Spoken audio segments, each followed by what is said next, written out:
നമസ്കാരം. നമ്മുടെ കേരളം എന്ന് പറഞ്ഞിട്ടുണ്ടെന്നുണ്ടെങ്കിൽ കഴിഞ്ഞ കുറച്ച് കാലങ്ങളായിട്ട് പ്രഹസനങ്ങൾക്ക് മാത്രം പേര് കേൾക്കുന്ന ഒരു സ്ഥലമായി മാറിക്കൊണ്ടിരിക്കുകയാണ്. ഉം. പ്രഹസനങ്ങൾക്ക് മാത്രമാണ് ഇവിടെ പ്രാധാന്യം എന്ന് പറയാൻ കാരണമുണ്ട്. നടക്കാത്ത കാര്യങ്ങൾ നടത്തുമെന്ന് വീരവാദം മുഴക്കി ഒടുക്കം അതൊരു പ്രഹസനമായി അവസാനിപ്പിക്കുന്നതാണ് നമ്മുടെ നാട്ടിൽ ഈയിടെയായിട്ട് കണ്ടുവരുന്ന ഒരു പ്രവണത.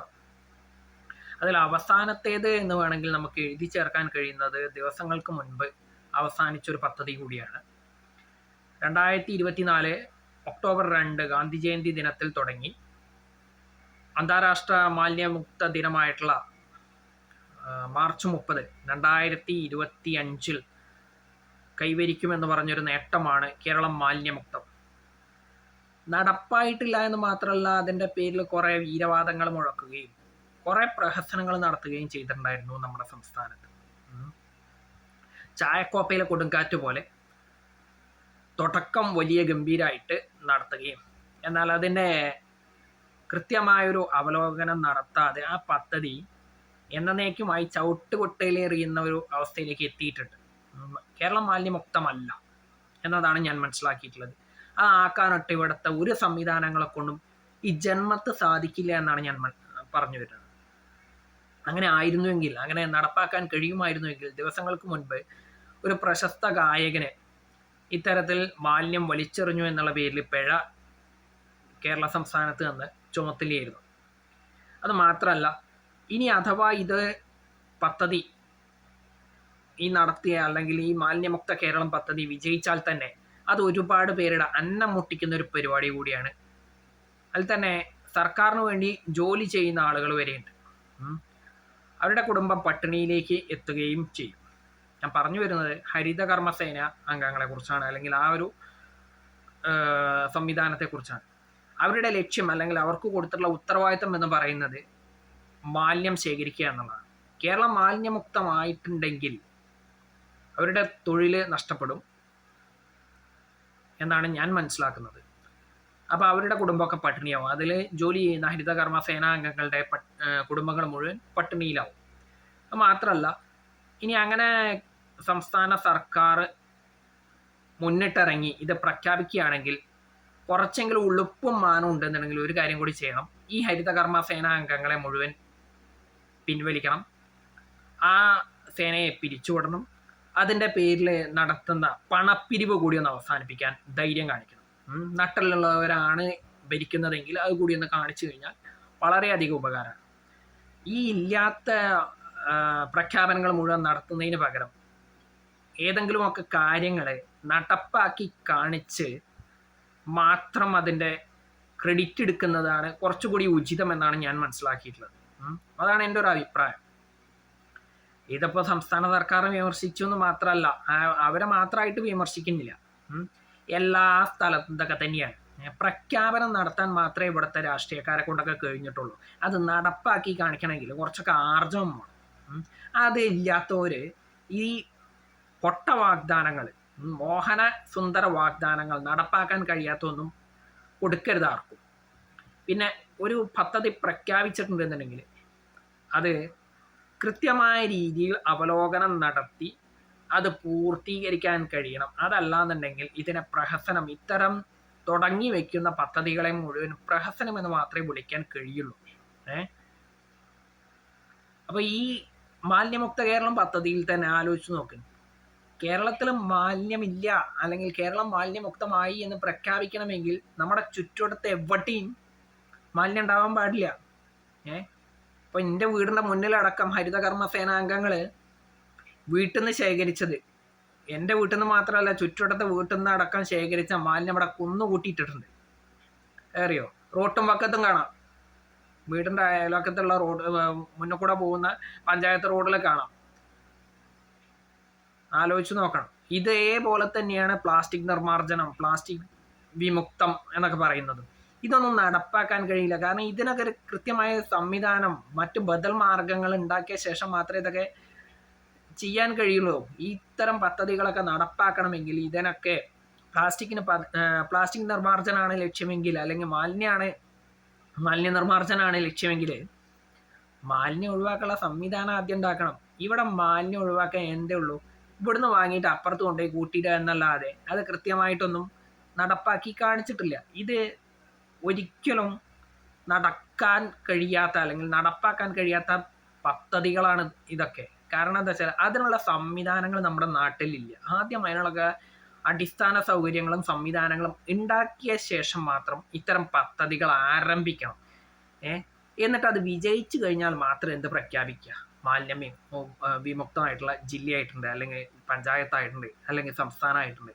അതല്ലാതെ ഇത്തരം കോപ്രായങ്ങൾ അങ്ങനെ തന്നെ പറയാൻ പറ്റുള്ളൂ. കാരണം നടപ്പിലാകാത്ത കാര്യങ്ങളെക്കുറിച്ച് ഘോരം പൊട്ടത്തരം എഴുന്നള്ളിക്കാൻ മാത്രമേ ഇവിടുത്തെ പല ആളുകളെ കൊണ്ടും കഴിയുന്നുള്ളൂ, ഇനിയോട്ട് കഴിയുകയുള്ളൂ. ഇനിയിപ്പോൾ കേരളം മാലിന്യമുക്തമായി എന്ന് പ്രഖ്യാപിക്കാൻ പോവുകയാണെന്ന് അല്ലെങ്കിൽ പ്രഖ്യാപിക്കുകയാണെന്നുണ്ടെങ്കിൽ ആ ഒരു വ്യക്തിക്ക് അല്ലെങ്കിൽ ആ ഒരു സംവിധാനത്തിന് വകതിരിവ് എന്ന് പറഞ്ഞ സാധനം ഇല്ല എന്നേ പറയുള്ളൂ. ബാക്കിയുള്ളവർ പറയുമല്ലോ എനിക്കറിയില്ല, ഞാൻ അതേ പറയുള്ളൂ. കാരണം എന്താ വെച്ചാൽ ഇവിടെ ചുറ്റുവട്ടത്തടക്കം മാലിന്യം കണ്ടുവരുന്ന സ്ഥിതിക്ക് മാലിന്യം മുക്തമായി എന്ന് പറയാൻ എനിക്ക് ബുദ്ധിമുട്ടാണ്. നമ്മുടെ നാട്ടിലെ റോഡുകളിൽ അല്ലെങ്കിൽ മറ്റു പൊതുസ്ഥലങ്ങളിലൊക്കെ മാലിന്യമുണ്ട്. ശരിയാണ്, മലിനമാക്കുന്നത് ഞാനും നിങ്ങളും അടക്കമുള്ള സമൂഹത്തിലെ ആളുകളൊക്കെ തന്നെയാണ്. എന്തുകൊണ്ടാണ് നമ്മുടെ നാട്ടിലുള്ള ആളുകൾ ഒരു മുട്ടായി വാങ്ങുകയോ അല്ലെങ്കിൽ പാക്കറ്റ് ഫുഡ് വാങ്ങുകയോ ചെയ്തിട്ട് അതിൻ്റെ കടലാസ് അല്ലെങ്കിൽ പാക്കറ്റൊക്കെ വഴിയിൽ വലിച്ചെറിയുന്നത്? ഇത് കൃത്യമായി വലിച്ചെറിയാതെ ഏതെങ്കിലും ഒരു സ്ഥലത്ത് കൂട്ടിയിടാനുള്ള സൗകര്യം അല്ലെങ്കിൽ അതിനുള്ള ഒരു ബിന്നുകൾ പോലും നമ്മുടെ നാട്ടിലില്ല. വേസ്റ്റ് ബിന്നുകൾ പൊതുസ്ഥലങ്ങളിലില്ല. അപ്പം ജനങ്ങൾ എന്ത് ചെയ്യുന്നുണ്ട്, പൊതുസ്ഥലത്ത് വലിച്ചെറിയുന്നുണ്ട്. അപ്പം അതിന് പിഴ ചുമത്തുക എന്നുള്ളത് മാത്രമേ, അതുമൊന്നും കൂടി പൈസ ഉണ്ടാക്കാൻ മാത്രമേ ഇവിടുത്തെ സംവിധാനങ്ങൾക്കൊക്കെ അറിയുള്ളൂ. അതല്ലാതെ അങ്ങനെ പിടിച്ചു പറിക്കുക എന്ന് മാത്രം ഇവിടെ ചെയ്യണത്. അതല്ലാതെ ഇതൊന്നും ഒരിക്കലും ഇല്ലാണ്ടാക്കാനുള്ള ആർജവും അതുപോലെ തന്നെ ഉത്സാഹവും താല്പര്യമൊന്നും ഇവിടുത്തെ യാതൊരുവിധ സംവിധാനങ്ങൾക്കും ഇല്ല എന്നേ ഞാൻ മനസ്സിലാക്കിയിട്ടുള്ളൂ. കാരണം അതാണ് കണ്ടുവരുന്നത്. ജനങ്ങൾ പൊതുവഴിയിൽ അല്ലെങ്കിൽ മറ്റ് സ്ഥലങ്ങളിലൊക്കെ മാലിന്യം വലിച്ചെറിയുന്നുണ്ടെന്നുണ്ടെങ്കിൽ അത് ഇവിടുത്തെ സംവിധാനങ്ങളുടെ പോരായ്മയാണ്. അവരതിനെ വലിച്ചെറിയാതിരിക്കാനുള്ള സൗകര്യങ്ങൾ ഒരുക്കി കൊടുക്കാത്തത് കൊണ്ടാണ് പൊതുജനങ്ങൾ ഇത്തരത്തിലുള്ള പ്രവണതകൾ ചെയ്യുന്നത്. അത്തരത്തിൽ ചെയ്യുമ്പോൾ ഇതിന് സൗകര്യം ഒരുക്കിയിട്ടും ചെയ്യണമെന്നുണ്ടെങ്കിൽ നിങ്ങൾ പിഴ ചുമത്തിക്കോ. അതല്ലാതെ ഒരു സൗകര്യം ഏർപ്പാടാക്കി കൊടുക്കാതെ ജനങ്ങളെ ഇത്തരത്തിലുള്ള കാര്യങ്ങൾ ചെയ്യുമ്പോൾ അവരുടെ മേലെ പിഴ ചുമത്തിയത് കൊണ്ടൊന്നും ഇതൊരിക്കലും അവസാനിക്കാൻ പോകുന്നില്ല. ഇന്നല്ലെങ്കിൽ നാളെ വീണ്ടും അവരത് തന്നെ ചെയ്യും. കാരണം ഇത് മാലിന്യം എന്നുള്ള സാധനം ഒഴിവാക്കണമെങ്കിൽ അതിന് കൃത്യമായൊരു സംവിധാനം നമ്മുടെ നാട്ടിൽ വേണം. അതില്ലാത്തടത്തോളം കാലത്തോളം നമ്മുടെ നാട്ടിൽ മാലിന്യം പെരുകുകയുള്ളൂ. പിന്നെ ആകെ പറയുന്നത് എന്താണ്, ഒക്കെ ഹരിതകർമ്മ സേനാംഗങ്ങളെ ഏൽപ്പിക്കുക എന്നുള്ളതാണ്. അതിനും പരിമിതികളുണ്ട്. കാരണം കൃത്യമായ രീതിയിലല്ല ഇതിൻ്റെ പ്രവർത്തനം നടക്കുന്നത് എന്നാണ് ഞാൻ മനസ്സിലാക്കിയത്. ഇന്ന് വരും ഹരിതകർമ്മസേന എന്ന് പറഞ്ഞിട്ടുണ്ടെങ്കിൽ ഇന്ന് വരാൻ അവരെ കൊണ്ട് കഴിഞ്ഞിട്ടില്ല. പറഞ്ഞ ദിവസം വരാൻ അവരെ കൊണ്ട് ഇന്നേ വരെ ഞാൻ മനസ്സിലാക്കിയിടത്തോളം ഒരു സ്ഥലത്തും കഴിഞ്ഞിട്ടില്ല. പിന്നെ അവർ വന്നിട്ടുണ്ടെന്നുണ്ടെങ്കിൽ അവർ പറയുന്നത് എന്താ, ഞങ്ങൾക്ക് ഇന്ന ദിവസം ഇത് മാത്രമേ സ്വീകരിക്കാൻ പറ്റുള്ളൂ, മറ്റൊന്നും സ്വീകരിക്കാൻ പറ്റില്ല. ഈ മരുത്തെ ഡയലോഗ് അടിക്കാൻ മാത്രമേ അവരെ കൊണ്ടും കഴിഞ്ഞിട്ടുള്ളൂ. കാരണം അവരെ പറഞ്ഞിട്ടും കാര്യമില്ല, അവർക്ക് മുകളിലുള്ളവരെ ഉത്തരവുകൾ അനുസരിച്ചേ പറ്റുള്ളൂ. പിന്നെ അവരും എന്താ ചെയ്യുന്നത്, പൊതു സ്ഥലങ്ങളിൽ നിന്നും അതുപോലെ തന്നെ സ്ഥാപനങ്ങളിൽ നിന്നും വീടുകളിൽ നിന്നൊക്കെ മാലിന്യം ശേഖരിച്ചുകൊണ്ട് പോയിട്ട് വേറെ ഏതൊരു സ്ഥലത്ത് കൊണ്ടുപോയി കുന്നുകൂട്ടിയിട്ടാണ് ആദ്യം ചെയ്യണത്. അതല്ലാതെ മറ്റൊന്നും ചെയ്യുന്നില്ല. പിന്നെ അതും വന്ന് എടുക്കാൻ കഴിയുന്നതൊക്കെ പെറുക്കിയെടുത്തിട്ട് അത് കൊണ്ടുപോയി വിൽക്കാൻ കഴിയുന്നത് കൊണ്ടുപോയി വിൽക്കാൻ അവരെ കൊണ്ടും താല്പര്യമുണ്ട്, അല്ലെങ്കിൽ അവർക്കും ഭയങ്കര ഉത്സാഹമാണ്. അപ്പോൾ പൊതുജനങ്ങൾ കൊണ്ടുപോയി വിറ്റിട്ട് കാശാക്കണത് ആണ് സർക്കാരിൻ്റെ പ്രശ്നം. ഹരിതകർമ്മ സേനാംഗങ്ങൾ കൊണ്ടുപോയി വിറ്റ് കാശാക്കി അവർക്ക് പ്രശ്നമല്ല.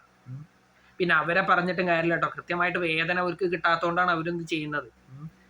അവർ ചെയ്യുന്ന ജോലിക്ക് അവർക്ക് അതിനനുസരിച്ചുള്ള വേതനം കിട്ടാത്തതുകൊണ്ട് അവരും ഇങ്ങനെ ഇത്തരത്തിലുള്ള കാര്യങ്ങളൊക്കെ ചെയ്യുന്നുണ്ട്. അപ്പോൾ പറഞ്ഞു വന്നത്, ഇവിടുത്തെ ഈ പൊട്ടത്തരത്തിലൂടെ ചെയ്യുന്ന കാര്യങ്ങൾ അല്ലെങ്കിൽ പ്രഹസനമായി കാണിക്കുന്ന ഒരുപാട് കാര്യങ്ങളുണ്ട്. അതൊക്കെ ഒന്ന് അവസാനിപ്പിച്ച് കഴിഞ്ഞാൽ വളരെയധികം ഉപകാരമാണ്. ഒരു പദ്ധതി നടപ്പാക്കി കാണിച്ച് അത് വിജയിച്ചു കഴിഞ്ഞാൽ മാത്രമേ ആ പദ്ധതി വിജയിച്ചു എന്ന് പറഞ്ഞിട്ടുള്ള പ്രഖ്യാപനമൊക്കെ നടത്താൻ പാടുള്ളൂ. അതല്ലാത്ത നടത്തുന്ന പ്രഖ്യാപനങ്ങളൊക്കെ പ്രഹസനമാണ് എന്നാണ് ഞാൻ ഈ മൊത്തം കാര്യത്തിൽ നിന്ന് ചുരുക്കി പറയുന്നത്. എന്തായാലും വിവരവും വെള്ളിയാഴ്ചയുള്ളവരൊന്നും ഇത്തരത്തിലുള്ള മണ്ടത്തരങ്ങൾ അല്ലെങ്കിൽ മണ്ടൻ പ്രസ്താവനകളൊന്നും ഇറക്കില്ല. പിന്നെന്താ വെച്ചാൽ ഇല്ലാത്തവരതൊക്കെ പ്രഖ്യാപിക്കും അല്ലെങ്കിൽ ഇത്തരത്തിലുള്ള പ്രസ്താവനകൾ ഇറക്കും എന്നുള്ള ബോധ്യം എനിക്കുള്ളതുകൊണ്ട് ഇത്തരത്തെ പ്രഖ്യാപിക്കുന്നവരെ കുറിച്ച് ഞാൻ പ്രത്യേകിച്ച് ഇനിയൊന്നും പറയുന്നില്ല. അതാവും എനിക്കും അവർക്കൊക്കെ നല്ലത് എന്നേ ഞാൻ പറയുന്നുള്ളൂ. അങ്ങനെ തൽക്കാലം അവസാനിപ്പിക്കുകയാണ്. എന്തായാലും നമ്മുടെ സംസ്ഥാനത്ത് ഇനിയും ഇത്തരത്തിലുള്ള പ്രഹസനങ്ങൾ ആവർത്തിക്കുക തന്നെ ചെയ്യും എന്ന ഉത്തമ ബോധ്യത്തോടു കൂടി തൽക്കാലം നിർത്തുന്നു. നന്ദി, നമസ്കാരം.